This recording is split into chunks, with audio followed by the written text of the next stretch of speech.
What are you bring to the table? Masama zuwa yo sun daina kallon kyau a matsayin abin da za su gani su auri mace da shi.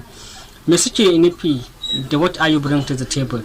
Kalmar what are you bring to the table idan maza masu tunani suka faɗa ba wai suna raina mace bane. A'a, suna tambayar menene kimar da za ta kawo cikin rayuwar auren ba wai kyau kadai ba. Ga abin da yawanci ake nufi. Ba komai bane kyau idan halinki ba daidai bane.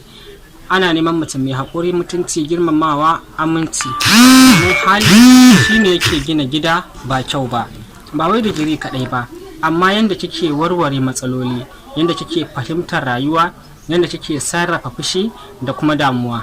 Namiji yana son macen da za ta tsaya masa lokacin wahala, za ta fahimce shi, ba kuma za ta zamo ƙarin damuwa ba. Ba lallai sai kuɗi bane, amma shin kina da wani buri a rayuwa? Kina da ƙoƙari? Kina iya taimakawa wajen gina gida? Kina iya yin magana a cikin nutsuwa? Kina iya sauraro? Idan an shiga wata matsala, kina iya taimakawa da tunani? Wannan shi ake nufi da what are you bring to the table. Ba ku bane kasanja, idan ku ne kawai juya yanzu.